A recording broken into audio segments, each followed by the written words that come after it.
Hello everybody, welcome back to my channel spoken English way Vardhini. ఇవాళ కూడా మనం కొన్ని వాక్యాలు చూద్దామండి. ఆమె మాటలు పట్టించుకోవద్దు. రోడ్డుకి ఎడం పక్కన మాత్రమే నడవాలి.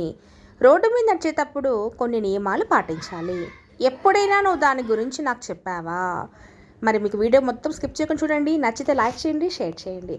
ఫస్ట్ వీడియోలోకి వెళ్ళిపోతే ఫస్ట్ వన్ వచ్చేసేసి మనకి, మీరు ఏమి కొనాలనుకుంటున్నారు, మీరు ఏమి కొనాలని అనుకుంటున్నారు అన్నప్పుడు మనము what do you want to buy అంటాం. What do you want to buy. And next sentence వచ్చేసేసి మనకి, నేను చాలా వస్తువులు కొనవలసి ఉంది. ఇట్లా అంటే ఒక పని చేయవలసి ఉంది అని చెప్పే సందర్భంలో మనము హ్యావ్ టు అనే సెంటెన్స్ వాడతాం అనమాట. I have to buy many things. I have to buy many things. నేను చాలా వస్తువులు కొనాల్సి ఉంది అని. ఈ షాప్లో అన్ని రకాల వస్తువులు దొరుకుతాయి. ఈ షాప్లో అన్ని రకాల వస్తువులు దొరుకుతాయి అంటే ఆల్ టైప్ ఆఫ్ థింగ్స్ అని. ఈ షాప్లో అన్ని వస్తువులు దొరుకుతాయి అంటున్నారు. Can we get all the things in this shop? Can we get all the things in this shop. Road మీద నడిచేటప్పుడు కొన్ని నియమాలు పాటించాలి. రోడ్డు మీద నడిచేటప్పుడు కొన్ని నియమాలు పాటించాలి అన్నప్పుడు మనము యూ హ్యావ్ టు ఫాలో అంటాం కదా. So while walking on the road we have to follow some rules. While walking on the road మీద నడిచేటప్పుడు అని వైల్ వాకింగ్ అంటే. While walking on the road we have to follow some rules. వాహనాలు నడిపేటప్పుడు మనం cell phone వాడకూడదు. అంటే while driving. ఒక పని చేసేటప్పుడు ఇంకో చెప్పే సందర్భంలో మనం వైల్ వాడతాము. While driving we should not use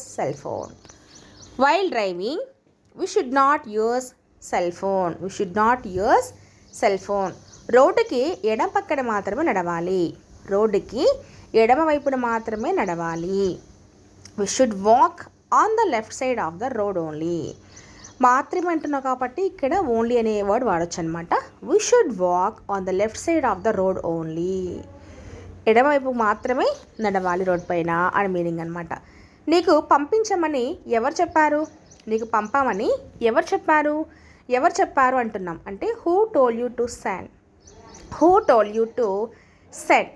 ఎవరు పంపించమని చెప్పారు అనేసి.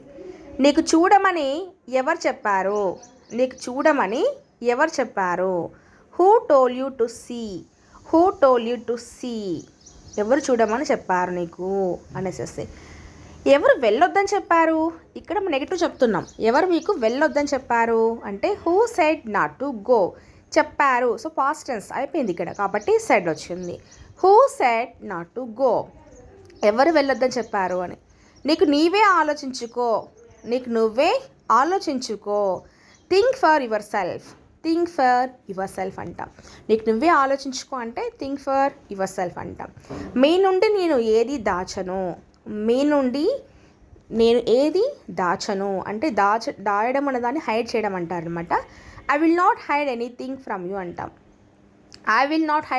From you. ఎప్పుడైనా నువ్వు నాకు దీని గురించి చెప్పావా? Have you ever told me about it?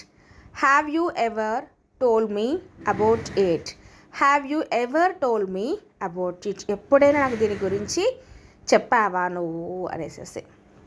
మీరిక్కడ చాలా కాలంగా పనిచేస్తూనే ఉన్నారా అంటే have you been working here long time. మీరు చాలా కాలం నుంచి ఇక్కడ పనిచేస్తూనే ఉన్నారా అని మీనింగ్ వస్తుంది అన్నమాట ఇలా చెప్పినప్పుడు. నెక్స్ట్, అతను ఎలా పారిపోయాడు అంటే how did he run away. అతను ఎలా పారిపోయాడు? రన్ అవే అంటే పారిపోవడం అనమాట. How did he run away. నువ్వు నా మాట వినలేదు. You didn't listen to me. నువ్వు నా మాట వినలేదు. నువ్వు అతన్ని గురించి ఏమీ మాట్లాడకు అంటే you don't talk anything about him. Don't talk anything about him. అతని గురించి నువ్వేం మాట్లాడద్దు. Don't talk anything about him. అతని గురించి. అతను ఆమెను ఇంగ్లీష్ మాట్లాడేటట్లు చేస్తాడు. అంటే ప్రిపేర్ చేస్తాడనో నేర్పిస్తాడు చెప్తుంటాం కదా, మాట్లాడేలాగా చేస్తాడు అన్నప్పుడు he makes her speak in English. He makes her speak in English. ఆమె ఇంగ్లీష్లో మాట్లాడేలాగా అతను చేస్తాడు అని. అతను ఆమెను పరీక్ష పాస్ అయ్యేలాగా చేస్తాడు. అతను ఆమెను ఎగ్జామ్ పాస్ అయ్యేలాగా చేస్తాడు. He makes her pass in the examination. He makes her pass in the examination. ఎగ్జామ్లో పాస్ అయ్యేలాగా చేస్తాడు అతను ఆమెని అని. నాకు నమ్మకం ఉంది అతడు వస్తాడని. నాకు నమ్మకం ఉంది అతడు వస్తాడు అని. I'm sure that he will come. I'm sure that he will come. నాకు నమ్మకం ఉంది అతను వస్తాడని అని. నాకు నమ్మకం ఉంది అతను ఒప్పుకుంటాడు అని. నాకు నమ్మకం ఉంది అతను ఒప్పుకుంటాడని. I'm sure that he will agree. I'm sure that he will agree. అతను ఒప్పుకుంటాడని నాకు నమ్మకం ఉంది అనేసి అనమాట. అతను నా తరపున వచ్చాడు. అతను నా తరపున వచ్చాడు అంటే హీ కేమ్ ఆన్ బిహాఫ్ అంటాం. He came on behalf. అతను నా తరపున వచ్చాడు అని. అలాంటి వ్యక్తులు జీవితంలో ఎప్పటికీ బాగుపడరు. అలాంటి వ్యక్తులు జీవితంలో ఎప్పటికీ బాగుపడరు. Such people will never succeed in their life. Such people will never succeed in their life. Such people will never succeed in their life.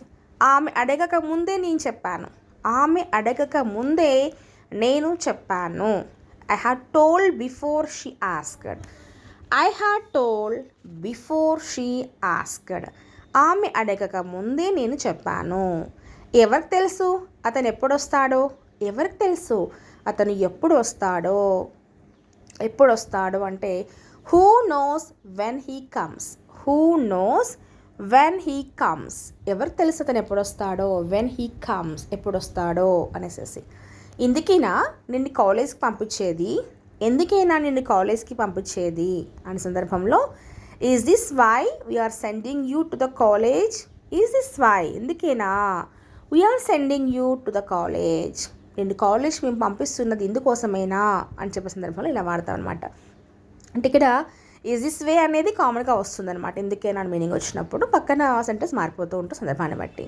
ఎందుకైనా నన్ను పెళ్లి చేసుకుంది అంటే పాస్ట్ అయిపోయింది కాబట్టి you married me. Is this why you married me. ఎందుకైనా నువ్వు నన్ను పెళ్లి చేసుకుంది అని. ఎందుకైనా నువ్వు నాతో మాట్లాడడం లేదు. ఓకే, ఈ రీజనేనా నువ్వు నాతో మాట్లాడడానికి కారణం మాట్లాడకపోవడానికి అన్నప్పుడు అంటుంటాం కదా, ఎందుకైనా నువ్వు నాతో మాట్లాడడం లేదని. Is this why you are not talking to me. Is this why you are not talking to me. ఎందుకైనా నువ్వు నాతో మాట్లాడడం లేదు. You are not talking to me. వాళ్ళ ఇల్లు 1 కిలోమీటర్ దూరంలో ఉంది. Their house is about 1 kilometre away. అవి అంటే యాక్చువల్గా దూరం పోవడం అనమాట. ఇక్కడ డిస్టెన్స్ని కూడా మనం కన్సిడర్ చెప్తున్నాం కాబట్టి ఇలా చెప్పొచ్చు. అతను తన కారును కిలోమీటర్ దూరంలో పార్క్ చేశాడు అని చెప్పే సందర్భంలో he has parked the car. ఇక్కడ చేశాడు అయిపోయింది. ఇక్కడ ఒక అంటే ఇక్కడ వర్క్ అనమాట. ఇక్కడ మనము బిఫోర్ సెంటెన్స్లో మనము స్టేట్ని గురించి చెప్తున్నాము, స్థితిని గురించి చెప్తున్నాము. ఇక్కడ మనకి ఇది ఒక వర్క్, పార్క్ చేశాడు కాబట్టి he has parked the car అంటాం. ఇక్కడ he has parked the car about 1 kilometre away. He has parked the car kilometre away అంటాం. ఆమె మాటలు పట్టించుకోవద్దు అంటే మైండ్లో తెచ్చుకోవద్దు, ఫీల్ అవ్వద్దు అని చెప్పే సందర్భంలో డోంట్ మైండ్ హర్ వర్డ్స్ అంటాం. Don't mind her words. ఆ మాటలు పట్టించుకోవద్దు అనేసి. దట్స్ ఇట్ అండి టుడే క్లాస్. నెక్స్ట్ క్లాస్లో మరిన్ని వాక్యాలతో ఇంకో వీడియో వచ్చేస్తాను. మరి వీడియో నచ్చితే లైక్ చేయండి, షేర్ చేయండి, ఇంకా సబ్స్క్రైబ్ చేసుకోకపోతే సబ్స్క్రైబ్ చేసుకోండి. Thank you for watching.